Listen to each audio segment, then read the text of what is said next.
कहा कि ऐ मूसा क्या आपसे बड़ा कोई आलिम है? मूसा अलैहिस्सलाम ने कहा नहीं, मुझसे बड़ा कोई आलिम नहीं। इस वक्त दुनिया में सबसे बड़ा आलिम मैं हूं। और हकीकत में मूसा अलैहिस्सलाम सबसे बड़े आलिम थे, मगर अल्लाह ताला को मूसा की ये बात पसंद नहीं है। ये आलिम की शान नहीं है कि सबसे बड़ा अपने आप को समझे। मूसा अलैहिस्सलाम का ये जुमला अल्लाह को पसंद नहीं आया। अल्लाह ने कहा है मूसा, हमारा एक बंदा है, उसके पास तुम जाओ, उसके पास वो इल्म है जो तुम्हारे पास है। मूसा अलैहिस्सलाम ने कहा अच्छा, उसके पास वो इल्म है जो मेरे पास नहीं है, ठीक है, मैं जाता हूं उसके पास, सीखता हूं उससे। कहां मिलेगा वो? अल्लाह ने कहा वो तुम्हें मिलेगा मजमाउल बहरैन पर, जहां दोनों दरिया आपस में मिलते हैं, वहां चले जाओ, वहां तुम्हें वो आदमी मिलेगा। चुनांचे हजरत मूसा अलैहिस्सलाम ने अपने साथी हजरत यूशा इब्न नून को लिया और पहुंचे वहां पर। वहां पे हजरत खिजर से मुलाकात हुई। हजरत खिजर कौन थे? सही बात यह है कि ये अल्लाह के नबी थे और अल्लाह ताला ने उनको एक मखसूस इल्म दिया था कि जब कोई इंसिडेंट होता था, कोई वाकया होता था, तो उस वाकये के पीछे क्या होने वाला है, उसका अंजाम क्या होने वाला है, वो भी अल्लाह उनको बता देता था। तो जब हजरत मूसा पहुंचे उनके पास, तो बड़े अदब से कहा कि हजरत, मैं आपके पास आया हूं, आपसे कुछ सीखना चाहता हूं, क्या आप मुझे इजाजत देते हैं, मैं आपके साथ थोड़ा वक्त गुजार सकता हूं? हजरत खिजर ने कहा कि देखो, मेरे साथ तुम वक्त गुजार नहीं पाओगे, इसलिए कि मैं बहुत सा काम ऐसा करूंगा जो तुम्हें समझ में नहीं आएगा, और तुम्हें समझ में नहीं आएगा, तुम पूछोगे, तुम बर्दाश्त नहीं करोगे, पूछोगे, और मेरे साथ तुम कोई बात पूछोगे तो मैं तुम्हें अपने साथ रख नहीं सकता। हजरत मूसा ने कहा घबराइए नहीं, मैं कुछ पूछूंगा नहीं आपसे, आप अपना काम कीजिए, मैं बस देखता रहूंगा चुपचाप।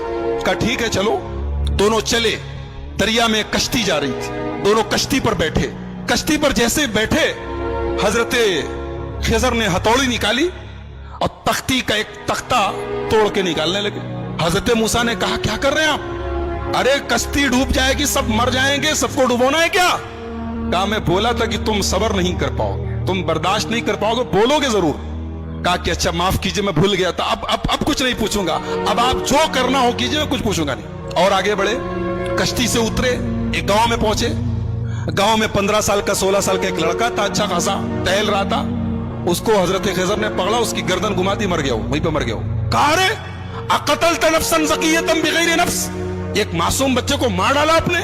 क़ाल अलम अक़ुल लक इन्नक लन तस्ततिय मइय सब्रा, कहा कि मैं जानता तो तुम सब्र नहीं कर पाओगे मेरे साथ, तुम बर्दाश्त नहीं कर पाओगे। कहा अच्छा माफ कीजिए, अब आखिरी चांस दे दीजिए, अब अगर मैं कुछ पूछूंगा आप मुझे छोड़ दीजिए, आप अपने रास्ते में अपने रास्ते। कहा ठीक है। आगे पहुंचे, एक गांव में गए, एक बस्ती में गए, दोनों भूखे प्यासे थे। जब बस्ती में पहुंचे तो वो बस्ती जो थी वो कंजूसों की, बखीलों की बस्ती थी। ये दोनों पहुंचे, बोले हमें भूख लगी है, कुछ खाने को मिलेगा क्या? तो बस्ती वालों ने कहा कि तुम्हारे बाप का माल है कि चले आए और हम तुम लोगों को खाने पीने को देंगे, चलो जाओ यहां से। भगा दिया उन लोगों ने। यानी एक नंबर के बखील और कंजूस थे दोनों को, एक आदमी खाना खिलाने को तैयार नहीं। दोनों बेचारे भूखे प्यासे थके हारे गांव के एक मकान की दीवार के पास बैठे थे। अचानक दीवार गिरने लगी, हजरत खिजर खड़े हुए और अल्लाह ने उनको एक मखसूद ताकत दी थी। दीवार गिर रही थी, उन्होंने खड़े होकर दीवार को सीधा कर दिया। हालांकि वो अकेले एक आदमी के बस की चीज नहीं थी, लेकिन अल्लाह ने उनको पावर दिया था, उन्होंने खड़े होकर दीवार ठीक कर दी। मूसा अलैहिस्सलाम जलाली पैगंबर थे, पहले ही गुस्से में थे, उन लोगों ने खाना और पानी तक नहीं पूछा था, मेहमान नवाजी नहीं की थी। कहा कि आप बड़े खैरखा बनते हैं, बड़े दरिया दिल बनते हैं, उन लोगों ने पानी तक नहीं पूछा और आप चले, उनकी दीवार गिर रही थी, आपको ठीक करने की क्या जरूरत थी? आप पहले पैसा ले लेते, कुछ मुआवजा तय कर लेते। क़ाल हाज़ा फ़िराक़ु बैनी व बैनिक, कहा कि ऐ मूसा, अब यहां से आप अपने रास्ते में अपने रास्ते। आपने कहा तो मैं बोलूंगा नहीं और आप हर जगह बोल दिए। अब मैं बताता हूं कि वो तीनों काम मैंने क्यों किया था। हम लोग जिस कश्ती में जा रहे थे, वो कश्ती कुछ गरीबों की कश्ती थी, कुछ गरीब लोग थे, वो बेचारे कश्ती पर चलाते थे, वही उनकी इनकम का जरिया थी। आगे एक जालिम बादशाह था, वो जालिम बादशाह जब कोई कश्ती देखता था, अगर कश्ती सही सलामत होती थी तो कश्ती को लूट लेता था, और अगर कश्ती दूर से ही ऐबदार नजर आती थी तो छोड़ देता था। मैंने तख्ता निकाल दिया ताकि वो जालिम बादशाह कश्ती को लूटे ना। और जो लड़का था जिसको मैंने गर्दन पकड़ के मार दिया था, उस लड़के के माँ बाप बहुत नेक थे, मोमिन थे, ईमान वाले थे, और वो लड़का आगे चल के अपने बाप का नाफरमान, अपनी माँ का नाफरमान और काफिर होने वाला था। तो मैंने अल्लाह के हुक्म से उसको खत्म कर दिया, और अल्लाह उस बच्चे के बदले उनको एक नेक बच्चा देगा जो उनकी आगे चल के ईमान वाला बनेगा और उनकी खिदमत करेगा। और जो दीवार मैंने ठीक कर दी थी, वो दरअसल जिस मकान की दीवार थी वो मकान 2 यतीम बच्चों का था। उनका बाप जब मरने लगा तो उसने अपनी सारी जमा पूंजी, बच्चे छोटे छोटे थे, सारी जमा पूंजी अपने मकान की एक दीवार के नीचे दफन कर दिया। और वो बच्चे बेचारे अभी छोटे छोटे थे, यतीम बच्चे थे। अगर दीवार गिर जाती तो वो बस्ती जो थी, गांव वाले 1 नंबर के हरीस और लालची और बखील लोग थे, हमें एक गिलास पानी तक नहीं पूछा, वो दीवार के नीचे का सारा खजाना लूट लेते और वो बेचारे यतीम बच्चों का हक मारा जाता। तो अल्लाह के हुक्म से मैंने दीवार को ठीक कर दिया ताकि जब बच्चे बड़े हो जाएं तो फिर अल्लाह ताला उनके बाप का खजाना उन्हें पहुंचा दे। और अल्लाह ने ऐसा क्यों किया? इसलिए कि उन दोनों बच्चों का जो बाप था वो बहुत नेक था। नेक बाप की औलाद परेशानी में पड़े ये अल्लाह ताला ने पसंद नहीं किया। अगर बाप नेक है तो औलाद की अल्लाह मदद करता है। एक नुक्ता यह मिला कि अगर आदमी नेक हो तो उसके मरने के बाद भी उसकी औलाद को फायदा पहुंचता है, ये इस आयत से पता चला। बहरहाल ये हजरत खिजर का वाकया था, हजरत मूसा का वाकया कुरान करीम के 15वें पारे के लास्ट में और 16वें के शुरू में ये वाकया बयान किया गया। मूसा अलैहिस्सलाम की जो कौम थी, अल्लाह ने बहुत इनाम उनके ऊपर किया। इनके ऊपर आसमान से खाना उतरता था, इनको भूख लगती थी, खाना उतरता, मन्नो सलवा। पानी की जरूरत पड़ी, मूसा अलैहिस्सलाम ने लाठी को जमीन पे मारा, जमीन से चश्मा बहने लगा। इनको धूप बहुत तेज लगी, आसमान में बादल का साया आ गया।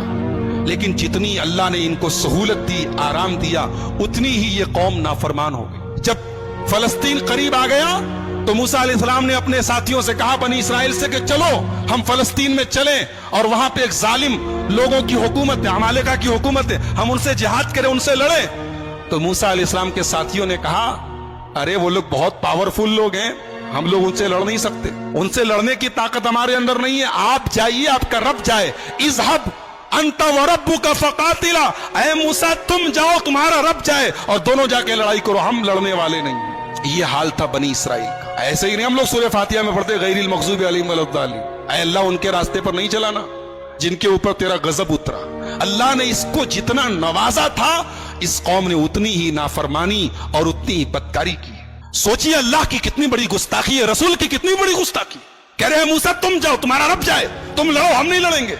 और दूसरी तरफ हमारे प्यारे नबी जनाब मोहम्मद रसूलुल्लाह सल्लल्लाहु अलैहि वसल्लम जब ग़ज़वा बद्र के मौके पर अपने सहाबा से मशवरा करते हैं, अपने सहाबा से मशवरा करते हैं और अपने अंसारी सहाबा से पूछते हैं कि तुम लोग क्या करोगे?